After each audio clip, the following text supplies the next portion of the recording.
Welcome. It is Tuesday, and when it's Tuesday at 7 p.m., that means it's time for a last weekend today Sharpe Way special. Yes, I am back talking to you about what was going on this weekend, some of the news stories that popped up, and why they matter and why they don't matter, and what they really should mean to you. As you hear me say, please like, comment, share, let people know this is happening. It's critical that they understand. And please, if you haven't, go to Twitter right now and follow me on Twitter. If you haven't liked me on Facebook, please go ahead and do that now, The Sharpe Way. If you haven't subscribed to my YouTube page, The Sharpe Way, go now and do it. It matters for the algorithms so that people can see us and pay attention. It does matter. If you've got some extra cash, head over to patreon.com/SharpeWay so you can keep supporting the show. Now, I want to spend a specific thing this evening. As always, I'll take comments as I always do, but there's something specific I want to bring up. And that is, last week I did a special show on Candace Owens and what she said and how she felt. A lot of people who lean right got upset at me. They were like, "Well, oh my God, why are you talking about Candace? She's a conservative black woman." And I get it why some people got upset. I understood. What I said I thought was correct and I thought was accurate, and that's why I said what I said. But I want to be sure this isn't a conservative issue. There are tons of people on the left who think exactly the same way, and I have a problem with them too. So this weekend, a couple of them did interviews on Fareed Zakaria, on Bill Maher, on a couple other places, and I want to bring those up too and show you that this is not just the conservative problem. It's a systematic problem with almost everybody who's in charge in some way, shape, or form, whether those people happen to be black or white or whatever their background is. It seems to be a common issue of no one wanting to change the system. And that's what I'm talking about, changing the system. They're constantly pointing at one group of people and saying, those people are bad, but the system is great. And I'm saying those people aren't worse than anybody else. It's the system that's garbage and keeps pushing people and rewarding bad behavior and pushing away good behavior. And if we don't change the system, then, oh my God, right? And the problem that I had with Candace was she wasn't talking about fixing the system. And sadly, neither is almost anybody else. Everyone else who's talking about this is not talking about fixing the system. So let me be clear, if I can grab this real fast, I will show you what I mean by this. This is a gentleman. This guy was he ran Department of Homeland Security under Obama. Black man under Obama. Self-described, he's much more of a leftist on the left side, right? Much more Democrat. And this is Fareed asking him some serious questions about George Floyd. And watch how this guy decides he's going to start dodging. Former Secretary of Homeland Security, Jay Johnson, to Jay talk Johnson. about all of this. Jay Johnson, let me begin by thanking you for coming on, and begin by asking you, we've all heard the criticisms of President Trump. If you were asked, if he were to... He first says, we all heard about the criticism of Trump. Now, of course, you need to know about Fareed. While Fareed is brilliant, he absolutely leans left, and he does not like Trump. So just keep that in mind as he's talking. Summon you to the Oval Office and ask you what he should do. What advice would you give him, or really any president? What can presidential leadership do at a moment? So he asked the question. He says, what advice would you give for presidential, leadership? What would you ask? What would you tell them right now? If you've been there, what would you tell them? Like this. Fareed, thank you for having me on. Thank you. Fareed, in my lifetime, I think the finest example of presidential leadership was March 1965. When, in the wake of Bloody Sunday, Lyndon Johnson, a white Southerner, as president, went to a joint session of Congress and proclaimed, "We shall overcome." So he's saying that the best thing was when Lyndon Johnson went right to Congress in 1965. He walked in and said, "We shall overcome." And I'm sure that was a very impressive way of showing people that you care. I'm sure it was very valuable. I'm sure people loved it. I am. But what wound up happening there, the sad part about what wound up happening there is then the government stepped in and began the war on poverty. So that was, while it sounded great, and I'm sure that if you were alive in 65 and you saw the president say that, you would have been moved and been, oh my God, it's amazing. But what was the response? The response was actually Civil Rights Act and a war on poverty. That was not exactly the right response. And literally embraced the words of the civil rights movement. He says, embrace it. I would advise a president in office now to do the same. I believe there'd be an almost exact parallel in history.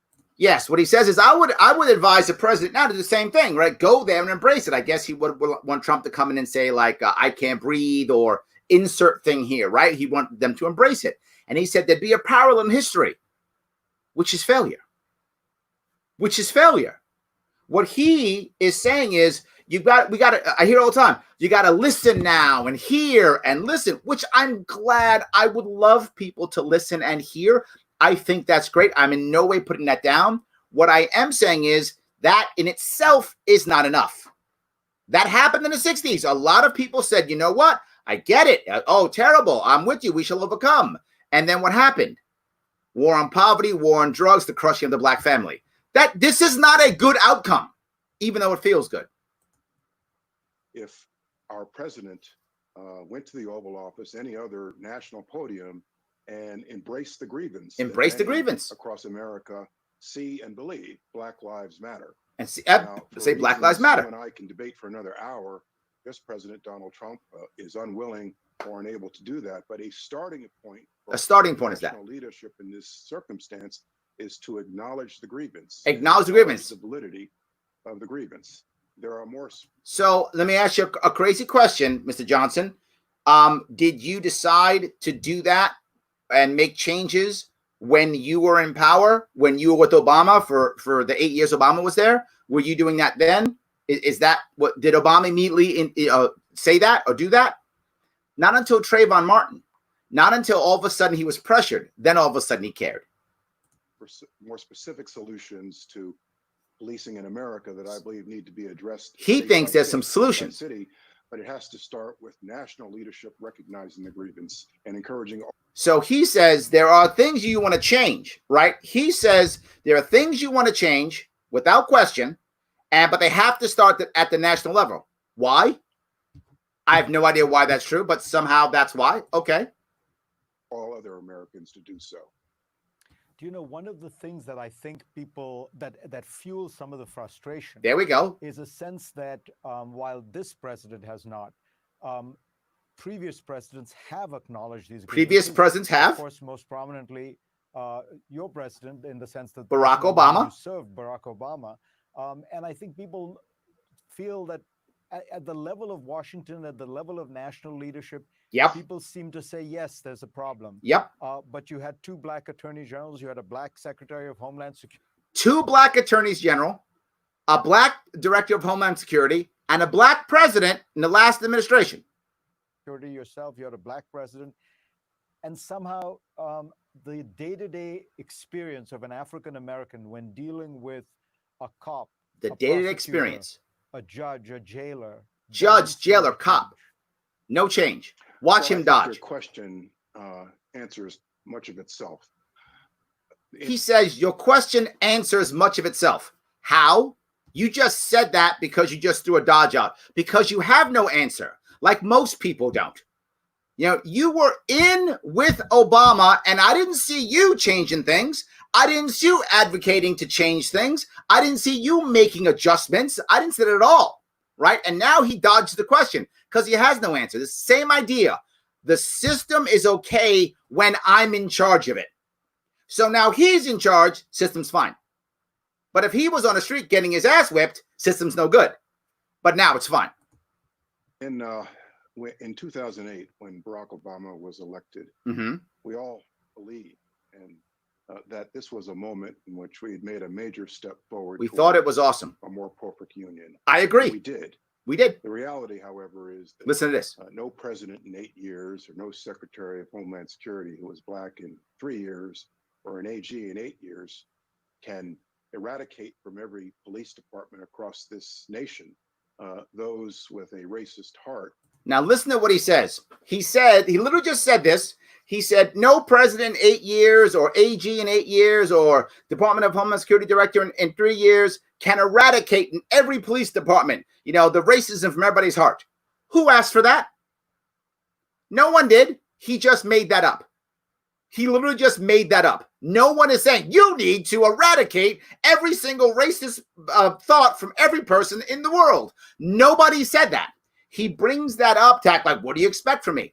I tell you what I expect from you and expected from Obama and expected from you and everyone else was to address the systematic problems and make some attempt to change them. That's what I expected from you, and you did nothing. And now you sit here and talk trash and then blame Trump. It's all Trump's fault. Don't get me wrong. Trump's done nothing too. So I'm not in any way saying Trump's good here. Trump's done nothing also, but neither did Obama. Neither of them have done anything. And the idea to just sit here and say, well, what could we do? This is people do it all the time. They act like, well, what do you want me to be? Magic? No, just do your job better. I'm not asking for magic. I'm not. And who exhibit this type of depravity that we saw in Minneapolis. That is a continuum of an effort over multiple administrations. This administration, yes, unfortunately, none of them did it. Seems to want to take us several steps backward. No, take them back. You didn't move forward. This administration isn't taking us back.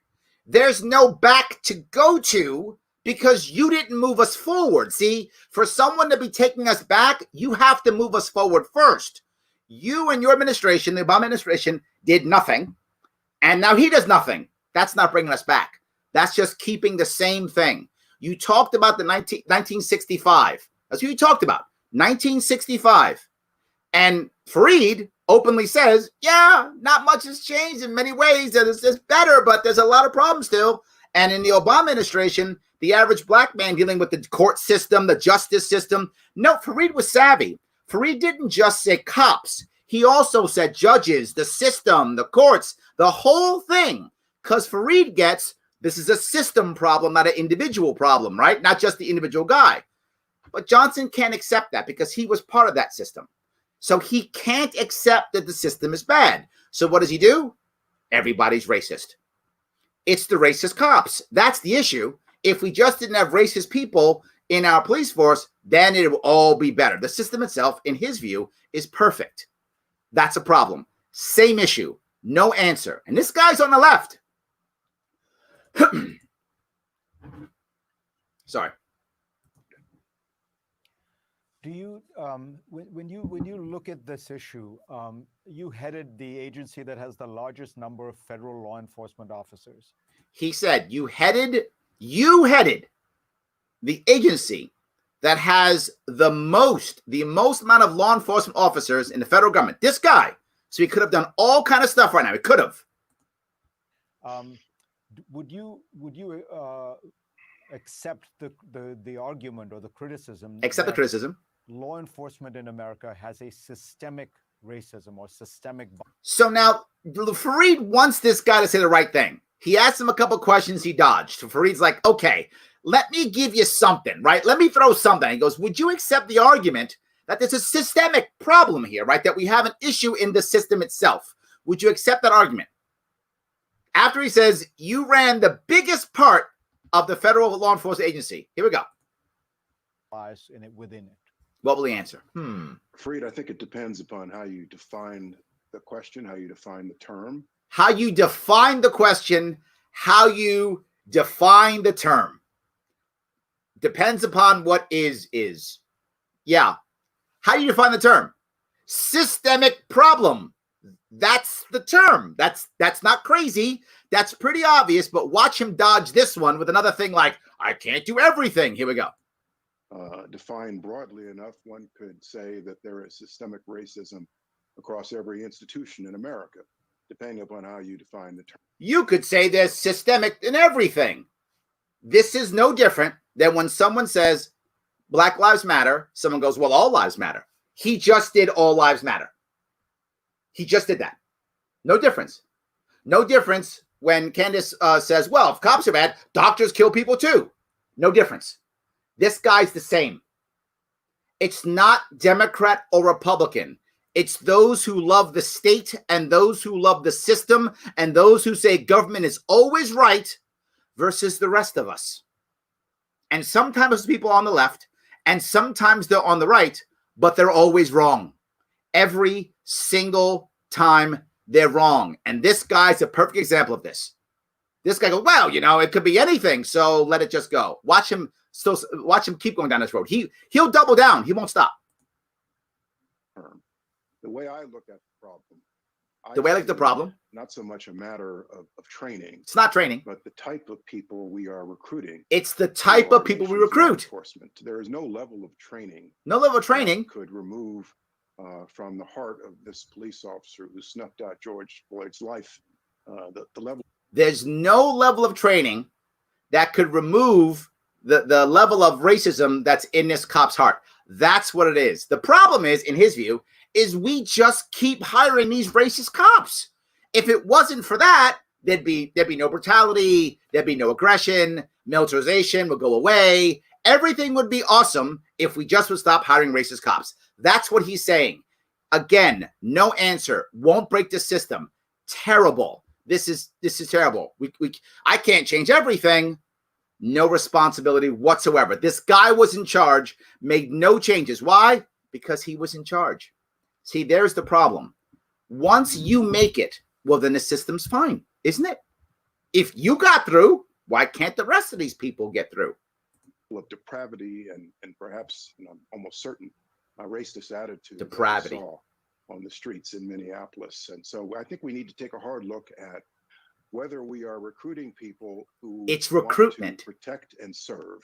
It's not the system. We want to recruit people who are simply the neighborhood bully or the neighborhood. That's it. The neighborhood bullies and neighborhood racists. That's why. Because we keep hiring those people. Reminding our nation's law enforcement that in some circumstances, you have to de-escalate a situation. Did you hear what he just said? We have to remind them that in some circumstances, you have to de-escalate. Usually, just hammer through, crack skulls, all good. But sometimes de-escalate.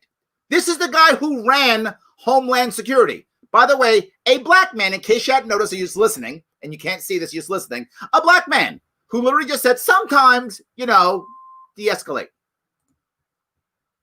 And not simply escalate the rising tensions that exist. Police officers, in my view, need to be encouraged every once in a while to use common sense. So his words, police officers, in my view, need to be encouraged every once in a while to use common sense. If we would just do that and get rid of all these racist cops we keep hiring, everything would be awesome.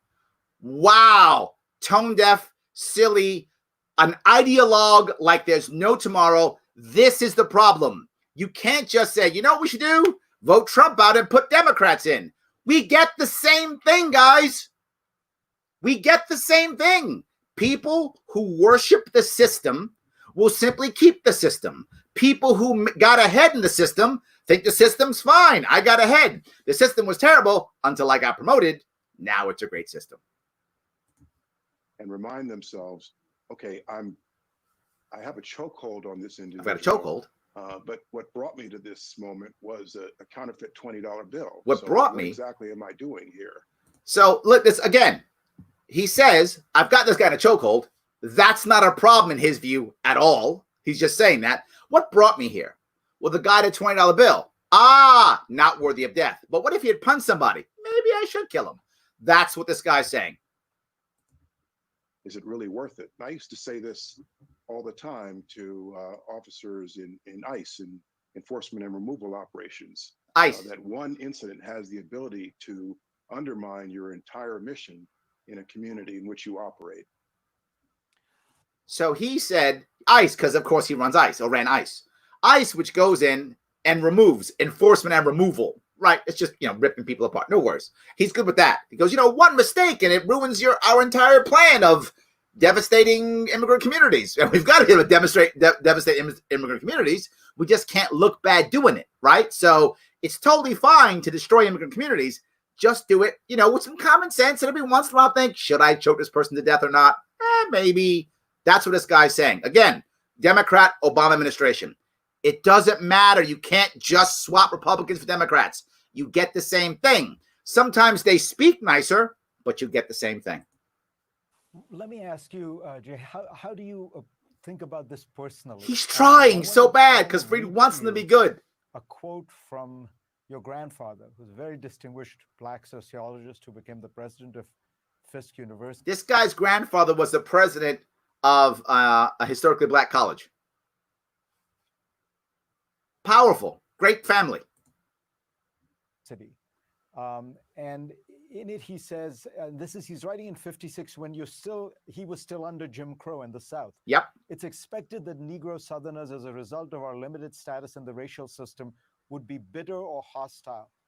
Bitterness grows out of hopelessness, and there is no hopelessness in this situation. Do you think, and then he goes on to say, faith is the ultimate strength of the democratic philosophy and code of the nation. Great stuff. It's always been stronger than the impulse to despair. Absolutely. Do you think that, young people seem to be saying maybe that your generation and your grandfather's generation were too hopeful and not angry enough? See, now Fareed's saying, look, should there be change? He's saying, your grandfather back in the day, still in the Jim Crow, young people today are saying stuff hasn't changed enough. And maybe you guys should have been more angry. Maybe you weren't angry enough. That's what he's asking this guy. Should you be more angry? Should we want more change? And that there should have been more anger and maybe despair. More anger, more despair. Fareed, I quote the words of Dr. Charles S. Johnson all the time. And I believe that to be true today in 2020. You asked me how I feel about the current situation. How I feel. Personally. As a black man, of course, I am outraged at the murder at the hands of our nation's law enforcement of another black man. I think the better and more challenging question, however, is how do all the rest of us in this country? So he says, I'm outraged at, this guy being killed. However, which by the way means but, that's the eraser. Remember the eraser piece? He says it nicer. He says however instead of but. So I'm outraged. However, how does everyone else feel? That's what he said. Feel. How does the soccer mom in Connecticut, or the cattle rancher in North Dakota, how's the cattle rancher feel in South Carolina? Yeah. Feel about this outrage. How do they feel about this? Minneapolis is not a black problem. It is an American problem. It's an American problem. Equality before the law is as American as the flag, and so we will have change. Equality above the law. I mean, equality in the eyes of the law is as American as the flag. Clearly not. We had Jim Crow. We had women who couldn't vote. We had black people being 3/5 of a person. We had lots of stuff that really wasn't that way. So I'm not sure that's correct, but that's okay. We had Native Americans who couldn't vote, who are kind of citizens and kind of not. We had all kind of stuff, right? We had Japanese people we put in camps. Not sure that's true. When all Americans come to realize that this is a problem and that black lives do matter. And so I take to heart my grandfather's words, and I continue to believe in them as representative of the character and fiber of our nation. Yeah, he just made all that stuff up. He just lets it go. Right, yes. That's the issue that I have is this is people from the left aren't better than people from the right. I wish one side was better than the other. And if you lean left, you probably think that the left is better. If you lean right, you probably think the right's better, but you'd be wrong either way. So neither of them is actually better. Let me grab a couple of comments if I could. I'm just going to look up Candace. She's very articulate. She is. The woman's very articulate. Absolutely. That's true. She was just wrong here, but she is very articulate. I don't want to take that away from her. She is. System is garbage, 100%. Absolutely. Spot on, Larry. Thank you. I heard 0 solutions. Thank you. No one has a solution. Absolutely. No one has a solution. I know some of you asked me to turn the volume up, and I apologize. That's the volume that CNN has. I can't go any higher. I've been trying to make it higher. It doesn't actually work. I wish I could make it higher. I can't. Let's see. Larry, I have a question for you. Over this last weekend, you have seen Democrats start talking about defunding the police. As libertarians, you always talk about the funding and dismantling many government systems. It seems like they are talking another one of our banner topics as their own. However, what is your opinion on defending police by Democratic supporters? Also, they don't seem to have a plan and just want to take away the candy. Yeah, the concept of defunding the police is not necessarily a bad concept. The problem is there's no solution that's put up front. And if you just tell the average American, we're going to defund the police, their minds are going to explode, right? Oh my God, the world's going to end. You've got to be able to have an answer. And there are many libertarian solutions for this, of course, but we have not done a good job of putting them forward. We just haven't. So what winds up happening is now defunding the police becomes it's a crazy radical Antifa idea is what it has become. We have to, you're right, Eric, we have to be able to have the right answers. Here's how we can do it. Do we break the police force up into multiple police forces? It has happened in the past. If I'm not mistaken, I forgot where I saw this. I saw this somewhere. I believe it was Camden, New Jersey, if not mistaken, actually did basically defund their police force and reboot. You can reboot your police force. It has happened in the past, and you then can reboot and you can then reunionize and change rules and regulations when you hire people. It can work. The problem is we're just saying, defund the police, which now people go, oh my God, no cops, the world ends. We have to show them, as always, you hear me say this all the time, you've got to show people the plan on what happens next, what replaces it. Remember, whenever you remove government, you have to somehow encourage community to step up. Otherwise, you just leave a hole that makes people unhappy. As we added government, we by default removed community, and community was removed. So we want to make sure that as we remove government, we are encouraging community to step up in some way, shape, or form. And we generally want to have some type of plan for that. So I think our answer is, if we want to do this, then have a plan for it and talk about that. And local libertarian politicians have got to be talking about this. This is my difference. I bring this up all the time. The difference between a libertarian activist and a libertarian politician. We don't have enough politicians in the Libertarian Party. We have tons of activists. We still don't have enough of them. We could use even more of them. But an activist's job is to shine a light on a problem. Let people know. People care about that problem. A politician's job is to say, vote for me because I have a solution to your problem locally. And we lack that. We often just yell and scream about issues, and then people like the Democrats, because they are politicians, they come up with solutions often that sometimes suck up hours away and are always worse solutions because they're always government based. So yes, just words, no actions. I love that.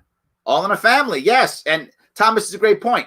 You know, you look at what government has done as a general rule, right? You find that people are more responsive to culture than anything else, right? The image of the black family was, imagine if we didn't have a war on drugs, right? And I hate to use the guy's name, but I have to. Remember the Cosby Show? Family Matters? These were family black shows. If we didn't have a war on drugs, putting black people on TV with cops every week, then the entire country would have changed how it saw the black family. It was Colin Powell who said he actually he would rather have Amos and Andy, because even though it was a racist show in his view, at least it showed a black family. So I think that's exactly right. When you have the TV, Will and Grace did so much for the gay community, right? For the average person who wouldn't understand that, right? Totally. A Modern Family, right? All those things. I think TV shows and ideas work wonderfully. If we didn't have the war on drugs, imagine where we would be. We didn't have the war on poverty. Imagine where we'd be with race relations now. Absolutely. Let's see here. Let's see if I can get this real fast. Can't accept trickle-down economics, but top-down government's okay. Yeah, basically. Yes. Yes. He's advocating for sloganism. Yes. And the thing about sloganism is it feels good, Michael. It doesn't do anything, but man, does it feel good. And remember, politics is not just logic. Politics is emotion and logic. Both, right? Craig, my daddy's better than your daddy. I like my king is better than your king. That's better, right? My king, way better than your king, right? So when he's going to put his boot on someone's neck, it's my guy's boot. Way better. Way better. Doesn't my guy's boot feel better than your guy's boot? Of course it does. Yes. So yeah. All right. What is your opinion on the creation of a Secretary of Minority Affairs? And that works just about as well as the Bureau of Indian Affairs. No. Terrible idea. Let's just change the system. If anything, let's just be more transparent and change the system. I'm not a fan of that, because then who becomes the minority? We decide who becomes minority now? And then what do we now have to make government? Oh, no, I'll pass on that one. Thank you for the idea. I will pass. Yeah, he's saying no one can fix things. Yes. Otherwise, you're right, John. He's got to admit that he failed. He can't do that. He was perfect. And of course he was. Yes, absolutely. No politician has done anything or given us minor changes that amount to nothing. And Trump fans the flames because it rallies his most diehard supporters. It's true. I agree. Obviously, Trump hasn't done anything, but people act like he's the problem. No, he's in a long line of presidents who were the problem. The last 8 presidents could have changed and ended the war on drugs, and it was attempted to work on the war on poverty, and none of them did. Trump's just the most recent one. But yeah, he's as bad as all the rest, 100%. Mr. Sharpe, I'm a corrections officer with the Dutchess County Sheriff's Office. My question is, should we defund the police just because of a political, I'm sure he has more. No, again, right, you don't want to just defund law enforcement. That isn't the answer, right? It can be the answer. It can be part of your solution. Defund, the problem that we have is this sloganism, right? That we just, Michael just talked about, right? The sloganism. Kenny, it's a great slogan. Get the cops back. I'm mad. Defund them. Wonderful slogan. But if you don't have a plan, it's nothing but a problem, right? If you're telling me you want to defund the cops, great. Okay. What replaces them, right? What community moves in to step in and make things right? Now, I know I'm going to talk about a little bit later about someone who brings this up, the idea that cops are doing too much, and so are corrections officers, right? For those of you who don't know, in New York State, the largest mental health facility is our prison system, and corrections officers deal with this all the time, and they're not supposed to. That's not the job that they were supposed to be dealing with, right? So we've thrown this at corrections officers. We've thrown this in family law at cops. We've done all kind of stuff. If you're telling me I'm going to break it up and then create 3 different divisions that deal with different things, that might make sense. I can buy that. Sure. Let's have a plan to repair, not just go defund. Defund is a terrible idea. I'm sorry, by itself. It may be good. Again, I'm not against it in theory, but you've got to have a plan. You've got to have the right system that makes it happen. Sometimes it is. But look, I'm a big Fareed supporter because Fareed does give you real stuff. I mean, that's real. Yes. All right. We need to go back is what Biden campaign is going to be all about. You're right. I agree. Look, Biden's going to make the Obama years be like, remember back then when everything was wonderful, right? There was only Trayvon Martin and that's all, but right, nothing else. And that's it. And that's all. And just a massive, destruction of our economy, 2009 crash, back in those wonderful days. That's what he'll say. You're right. Yes. Obama left office without passing legislation on criminal justice reform. Yes, I agree. Brittany, yes. He was talk, and talk. Absolutely. Larry, they're only government officials that can't take responsibility for themselves. Sadly, you are right. Sadly, you are right. Absolutely. All right, I'm going to grab a couple more if I could. This is another one. This is, again, a little bit low, but it's okay. I'm going to cover this. This is another gentleman who Fareed talks about, and this guy is super smart. He is now talking about the details of why these things happen and that kind of thing. But again, no answer. Don't change the system. Nothing. All they want to do is vote anti-Trump, as if that's going to solve the problem. Just put Biden in, and magic happens. That's all it takes. I wish it was that simple. I'd be telling you to vote for Biden if that was true. It's not true at all, but people believe it.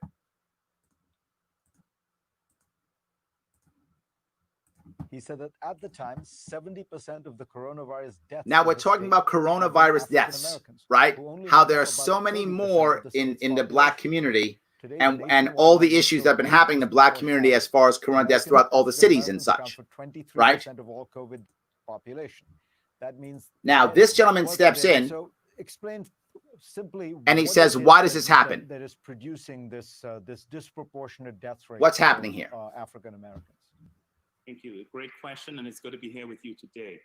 I think the important point to remember is that the pattern we see with COVID for African Americans, the pattern we see with COVID for more than 100 years has been happening for over 100 years. Major leading cause of death in all causes of death in Black people. True for heart disease. That's what he's saying. What he's saying is that this pattern has been happening with Black people compared to white people for a long time. It isn't just the coronavirus. The coronavirus is showing that there's a problem. That's what he's saying. It's true for diabetes. It's true for infant mortality. It's true Yep. for hypertension. Across the board. It's true for we everything see you say, this across the pattern. board. So it's not a new pattern. It's just that COVID-19 has shown a bright light Yep. on a pattern that has existed Bright for light a on a long pattern. time, and we have not done as much as we could to make a difference. What drives it? In virtually every country of the world, Every country. the strongest predictors of variations in health are income and education. He then says in every country, the strongest prediction of weaker health, income, and education. That's what his premise is. And it's true. If you go across the world, that's how it works. And then, of course, he goes on to say that the black community has less of both. Americans have markedly lower levels of income Yep. than whites. The latest data from the Census Bureau shows for every dollar of household income white households receive, black households receive 59 cents, Latino households 72 cents. So for every dollar that a white household receives, black households receive 59 cents. Importantly, the black-white gap in income today, that's 2018 data, is identical to the black-white gap in income in 1978. Now, this is the piece I want to bring up more than anything else. The gap in income from white families to black families is the same in 2018 as it is in 1978. Why doesn't he go further back? Why doesn't he go further back than that? Why doesn't he go back to 1928 or whatever gap they can buy? Why can't he go back?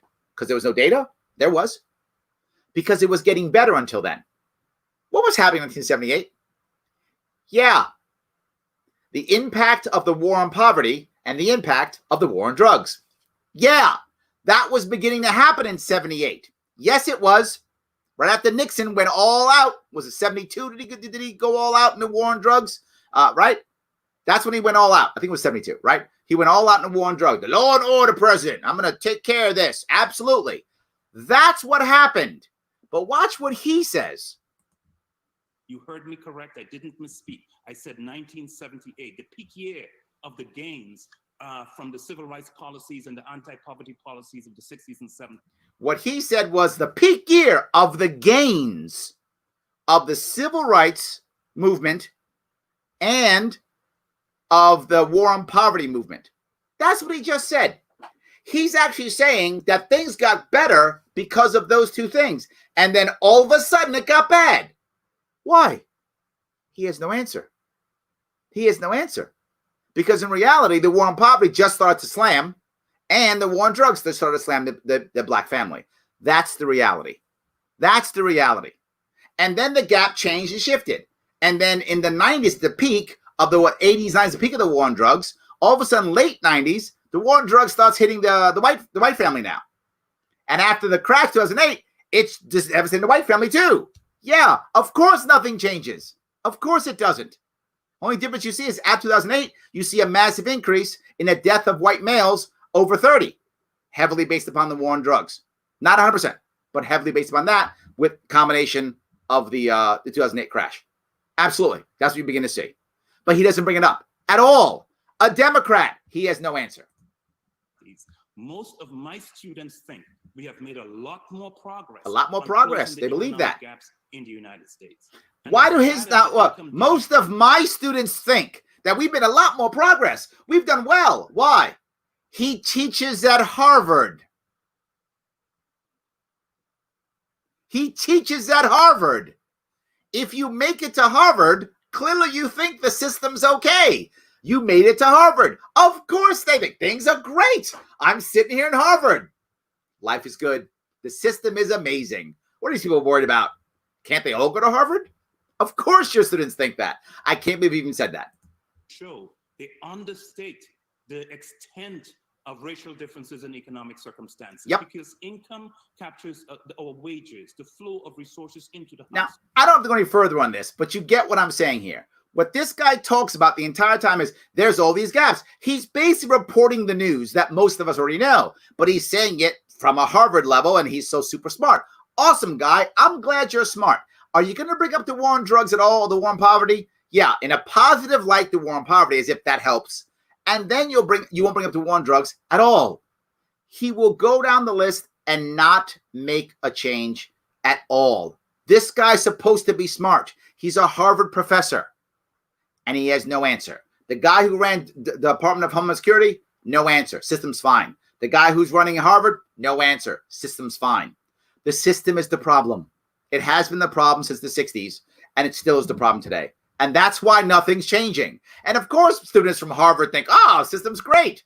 If I was sitting in Harvard when I was 19 years old, I'd have thought it was great too, but I wasn't. I was here when I was 19. That's where I was. I was in the Marine Corps in 19. I wasn't in Harvard. That was not that worked for me. Cool. Wealth captures a lot. All right, I want to cover something else he brings up here. Americans and whites in the United States, and over a 3-year window. And then we looked at the mental health of the population in every state in the United States. He says they look at the population in the United States, the local population. This is a critical piece for many people, particularly those who are watching who aren't black. He talks about the damage that's done to the community when there is an unarmed black person killed.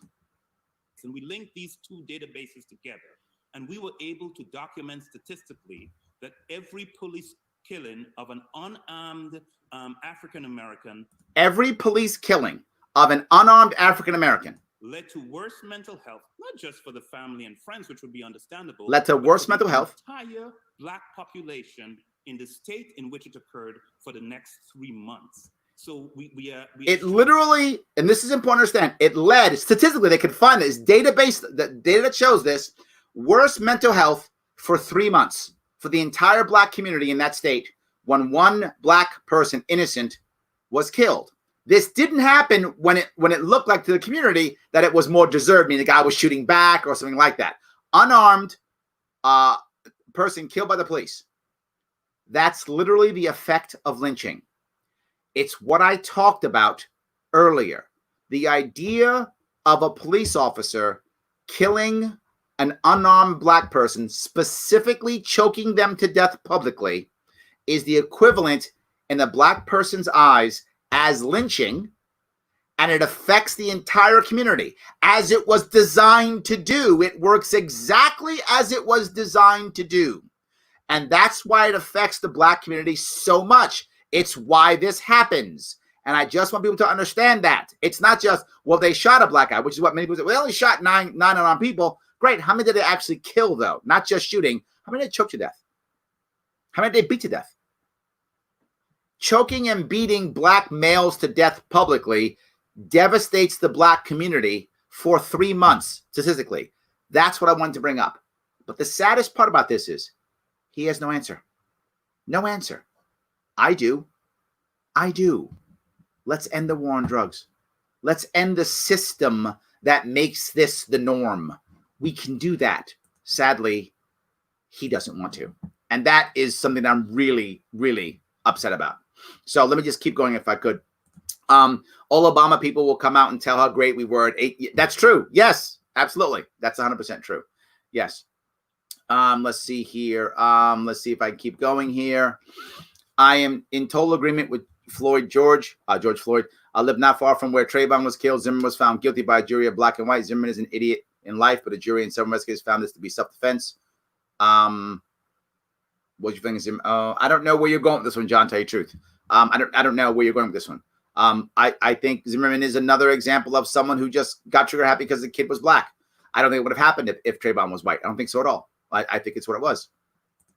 He's a great example of most politicians. Yeah, I guess so. Yeah, I guess it's true. Maybe of accurate ones. Maybe that's a better way of looking at it. I'm not saying great, but maybe an accurate one. That might be something. Yes. Let's see. If I can grab a couple of these. Democrats promise more than Republicans, but they live the same thing. Tim, you're right. When it comes to these issues, the Democrats have better rhetoric. Hands down. There's no question. Democrats have better rhetoric than Republicans on this 100%. They don't do anything better. The results, zero difference. But they sound a whole lot better. That's for sure. Absolutely. They sound much better. He is calm for being outraged. I would agree. Yes. 100%. Thank you, Shelley. I do have the solution. I appreciate that. Yes. I lean left, but I see the problems from both sides. They both offer no solutions. Yes. Correct. Absolutely. Absolutely. Thank you. Yes, it was Camden, New Jersey. I remember Camden, New Jersey did defund their police department, but they had a plan and they made some shifts, which is good, right? If you're going to defund, you've got to be able to shift and adjust. You've got to be able to have an answer. You can't just go, okay, no cops, bye.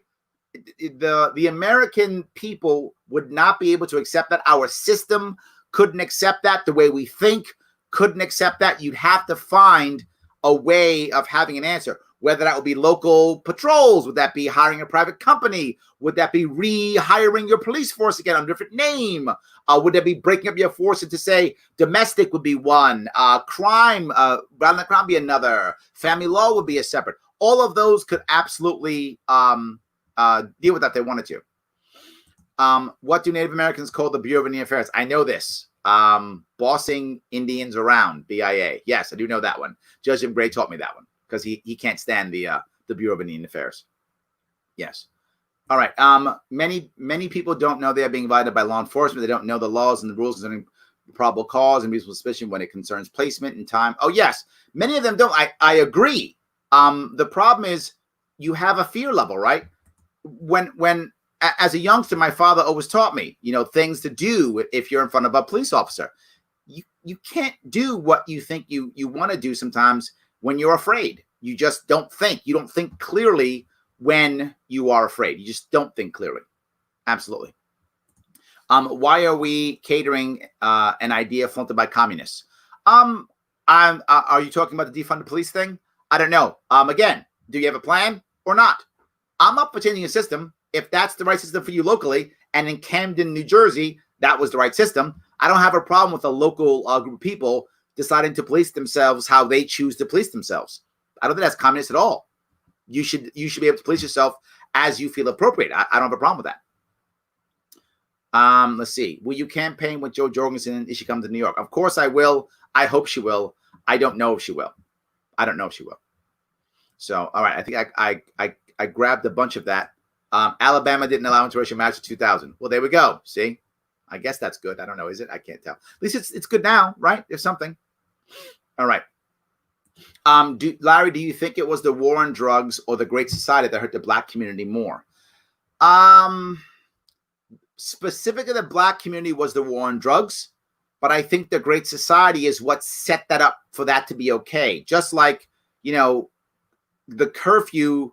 I'm sorry, the quarantine for COVID set us up for a curfew, right? I think they set each other up, but I think the war on drugs was worse than the Great Society. I do think the war on drugs is the worst of all of them. I do think it was the worst. So I hope that was clear. All right, I want to grab something else that's a little bit different. This one is Killer Mike. This is from Bill Maher. I hope they don't cut me up because sometimes when I do Bill Maher stuff, YouTube will shut me down. Couple seconds from Bill Maher and Killer Mike, who was talking. He actually was on Bill Maher's show and spoke about several things. Let me see if I can pop this up real fast. Guess is the activist who raps as Killer Mike of Run the Jewels. Mm-hmm. How you doing? Whose latest album, Run the Jewels 4, was released for free digitally on Wednesday. Killer Mike is pro 2A. Killer Mike, how are you? But he's also a huge Bernie fan. He's pro 2A, but a huge Bernie fan. He literally says in this interview he's got 3 or 4 or 5 guns in his bedroom. Yes, sir. I'm good, my friend. How you been? I'm so appreciative of you doing this. I know you had a busy week. You made an amazing speech there in your hometown. Now, he says he made an amazing speech in his hometown. I love Killer Mike. I love his stuff on Netflix. I love what he stands for. I think it's amazing. The problem here is he also has no answer. He doesn't know about the system. And as a reason, his father was a cop. My father was too. I get it. My father was a corrections officer also. He was a first New York City cop, then he shifted him and became a corrections officer at Rikers Island. I get it. I'm not anti-cop. I'm not anti-correction officer. How could I be a hypocrite if I was? I'm not. I'm anti-system. It's a bad system. And he won't say it either. You would think Killer Mike would say it, not even him. That everybody saw. And I want to just quote the one thing that you said over and over in the speech, and I'm glad you emphasized it. Plot, plan, strategize, organize, mobilize. What all those things have in common is it means we're thinking about the future. Yes, but the future is only one thing in his eyes. Vote Democrat. That's the problem. The future actually isn't get your local community together. That's not his plan. The future isn't localized law enforcement. That isn't his plan. The future isn't change the laws. That's not his plan. His future is vote Democrat. That's not good enough, right? One of the biggest issues the black community has, and before I was libertarian, this is probably 20 years ago when I was unhappy, when I was mad, when Clinton was putting us in jail. I was mad, when Bush was put us. I was unhappy then. I was the one saying, let's vote for Nader because he's not them. I was literally telling people, 1 year, and this was in the 90s, I was saying this, 1 year we should just, all black people just vote Republican 1 year. And black, why? It's crazy. I said, the reason why Republicans don't have any answers for us is because we never vote for them. So they think, I can't get this voting block, so to hell with them, I have no answers. The reason why Democrats have no answers for us is because we always vote for them. So they go, well, who cares? I don't have to have an answer for them. I can show up every 4 years, act like I care, and they'll vote for me. And the Democrats are right. And the Republicans are right. The black community is devastated because we won't change our voting patterns. It's true. Well, I have an idea. You don't have to just be anti-Trump. You can be if you want to, but you can also be anti-Biden, and you can vote libertarian. There is another option for you, Black America. Absolutely. I've gone there. You can join me. And I would hope Killer Mike would consider it too. It isn't just rush over to Democrats. That isn't the answer. Or rush over the Republicans. That isn't the answer. Killer Mike is screaming, organize and vote Democrat, right? Candace Owens is saying, organize and vote Republican. I'm saying you get the same thing either way. We're thinking about tomorrow. Mm-hmm. And I think when I look at the politics of America, there's a great place for protest and being in the streets. And, Bill Maher used to be a libertarian many years ago. He has let that go away. He's done with that. But Republicans are better at voting. And I think that was a big part of your message, that's what's really going to change stuff. Bingo. That's what he says. Republicans are good at voting. Let's change that. Let's get more Democratic voters. Which, look, if you're a Democrat, makes sense. I get it. If you're a Democrat, you should care about that. I understand. But why? If you're black, why? Democrats have been in charge. Republicans have been in charge. And the black experience hasn't gotten that much better. Relatively, obviously. It has gotten better. Relatively. Oh, my God. Organizing, voting. Yeah, what we do know about this republic is we know that the bullet box and the ballot box, have both changed this country in a lot of ways. And I think that the ballot box is the most easily accessible way on a local level, especially to start 100%. to change the fabric of this country. I think that the kids that were outraged in the streets certainly deserve to be outraged in the streets. I appreciate the protest. I appreciate destroying property. He literally says, I appreciate destroying property. Not sure I can go there. I can understand it. There's a difference in this, right? I can understand it, and I can have some empathy for some people who are upset. I can have some empathy, but I can't go as far to say I appreciate destruction of private property. I can absolutely, if I was a judge or a cop, I could definitely have some empathy and maybe say there's some mitigating circumstances. I could totally go there. I can't say appreciate. That's a bridge too far for me. When it's followed the next day by real organizing, I want kids to know that the righteous anger is certainly permitted. And I would say encourage to wake society up to say, hey, this is going on. We had to do it in 92. And after we did it, we saw other job programs coming to the community. We saw gang truce happen. And for a while, we saw relative peace in some of the neighborhoods that had been. So he says the violence of 92, afterwards, we saw jobs programs. That's what you're looking for? And gang truces? That's what you're looking for across the country? Let's have more jobs programs for black people and more gang truces. I have an idea. How about we end the war on drugs and the need for gangs begins to go away? How about that? How about we start ending the war on drugs and the need for gangs goes away?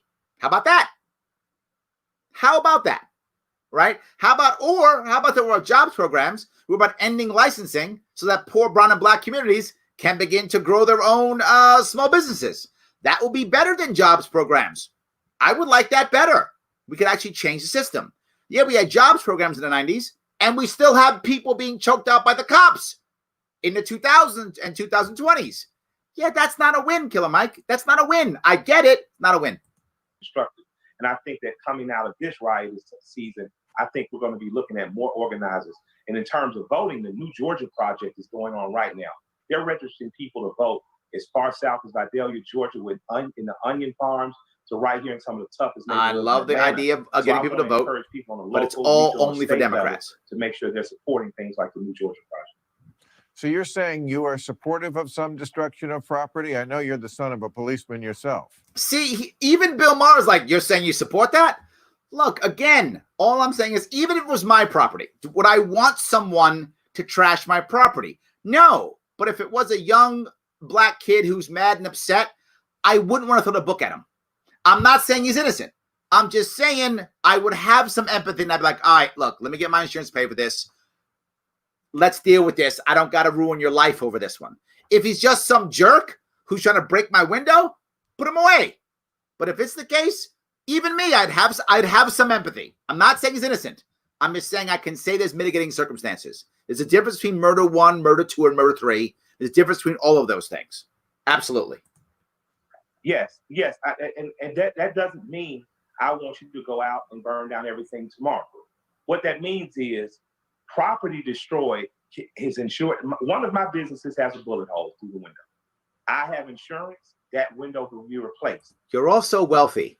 So I'm just going to be sure you're also wealthy, right? I'm not trying to be mean to the man. I think he's right. I believe he feels it. I would feel it too. He's also wealthy. He can afford a window or two. I'm just saying he could. But still, his point's validly taken. The young man who died under the knee of a police officer, Mr. Floyd, his life will never be replaced. Yep. So I'm talking as a property owner, as a business owner, as a person who owns apartments. My property has been destroyed before. I've had to clean it up. I've had to. This doesn't make it okay. That's all I'm saying. And my issue again with Killer Mike is, while I do love him. I do like him tremendously as a person. He goes to the same thing. He has no actual answer. No one talks about ending the war on drugs. No one talks about occupational licensing. No one talks about changing the war on poverty. No one talks about any of the things, the systems that actually, no one talks about any of this thing. And even when it comes to defunding the police, they have no answer to that. It's just destroy the police. That's all it is. That's not good enough, right? You've got to have solutions here. And that's what I'm not seeing. And these are all talking heads. No issues, none whatsoever. And it's a horrible thing. Let me grab a couple of these. I respect Bill Maher's right to be a douchebag. Respect my, well, yeah, look, Bill Maher has come around here or there. One reason why I listen to him is, again, he does come around. He does have good guests. He does sometimes come around. He came around on COVID. He did. He came around on the idea that it was terrible to lock us all down. It was anti-American. He does jump on the pro. He's a gun owner. So he does. Bill Maher has libertarian deep down in him. It's just really covered up by Democrat. So if you could dig deep down and give him some chance, he will come up and be, liberty leaning. He does sometimes, get it right. He does. Absolutely. He does sometimes get it right. So I love you too, Matt. Thank you so much. Absolutely. Me too, Shelly. We both voted for Nader. It was all Nader later. That was what it was. Exactly right. Yes. Good. Why don't people listen to this man? They should, Mike. I agree with you. Yes. I lose empathy when my property is destroyed. In this case, Jason, I'm not saying it's right, but I would still have some, right? If the cops gave me a choice on how hard do I press charges, if it's some, whatever, some thug or some Antifa guy or some right-wing crazy nut or whatever, hammer him. But if it's some angry black kid who doesn't know what the hell he's doing, I'd be lenient. Is that what I'm telling you? I would be. You don't have to be. It's not required. But I would be. I'd be lenient. 2016, Trump seeking African American vote asked, what have you got to lose? Yeah. I mean, it wasn't a bad piece, right? It really wasn't that bad. Yes. He occasionally gets it right. Yeah, sometimes he does. Will insurance cover losses by riots? Sometimes. Depends on your insurance company. Sometimes they will. And also sometimes if enough people get upset, the insurance companies wind up looking bad when it comes to branding or marketing. So sometimes they'll actually change and shift and adjust, right? If all of a sudden, whatever, State Farm says we're going to cover it and Allstate won't, Allstate looks terrible and they begin losing business. So then Allstate will then cover it. I'm making those two companies up. I don't know what their policies are, but that will sometimes happen. Yes. Solution focus. Yes, please. And I don't see that. Absolutely.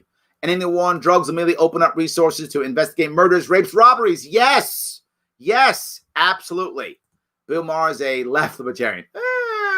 He's more of a libertarian-leaning Democrat. I think is what he more. That's probably a better way. If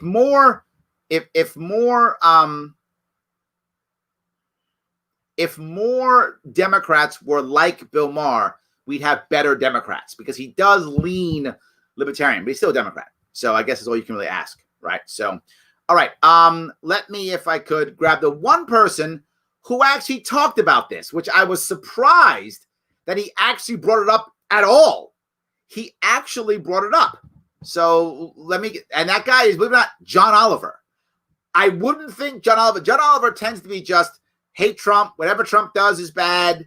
Just total Democrats are right. Trump's wrong. But this case, I don't know, broken clock maybe? I don't know. He got it right this time. He got it right.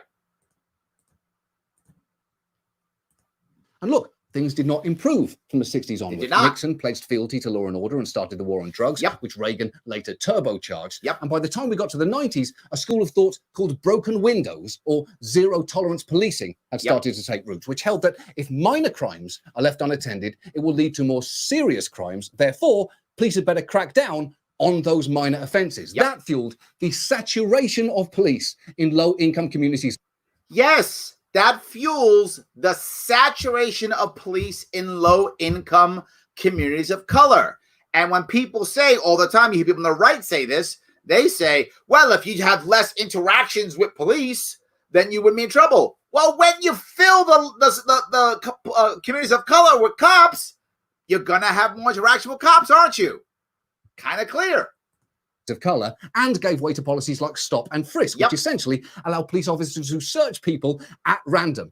At that policy's peak in 2011, of the nearly 700,000 stops recorded in New York, the vast majority were of Black and Latino people. Look at that. To put that another way, those policies too often basically amounted to this fucking bullshit. Yes, it wound up.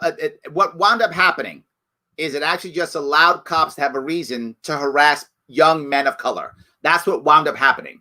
Do I believe, and to be clear, I want to be clear on this. Do I actually think that the people who supported stop and frisk up front thought that they would hurt brown and black people? I think most of them didn't believe that. I think that most didn't.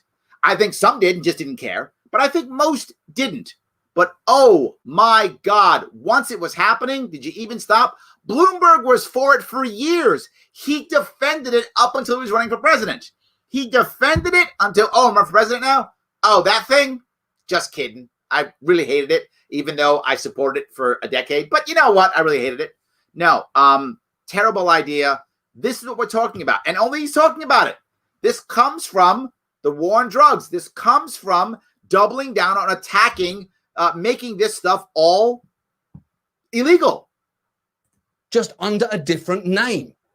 And that sort of aggressive policing was accompanied by constant calls to increase the number of Yep. police officers on the streets. And let's be clear here, Democrats were very much involved in that. Now, when I heard him say that, I wanted to jump out of my skin. I was so happy because this is not a Nixon was a Republican and is evil. No, all of them. The last 8 presidents, every one of them, including Trump. I know some of you like Trump.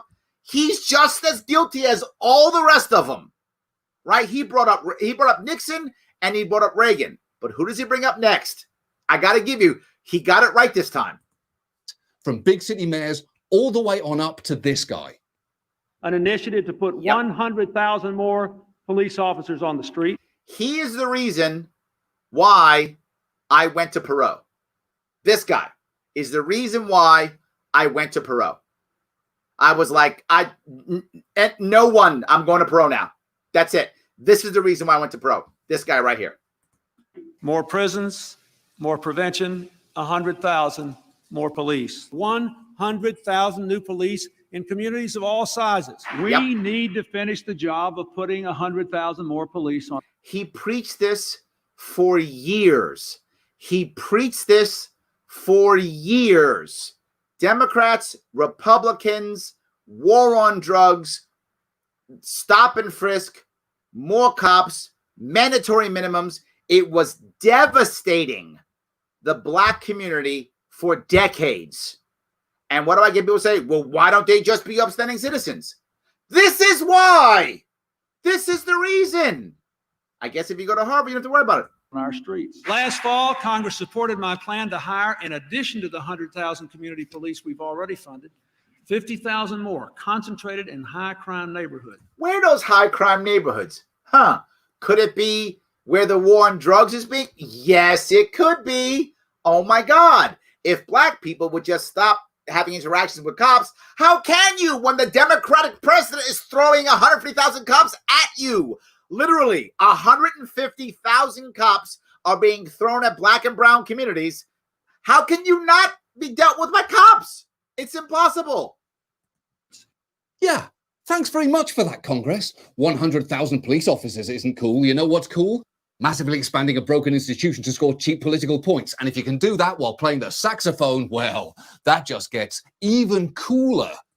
I just wanted to bring that up because he's the only one who actually brought it up.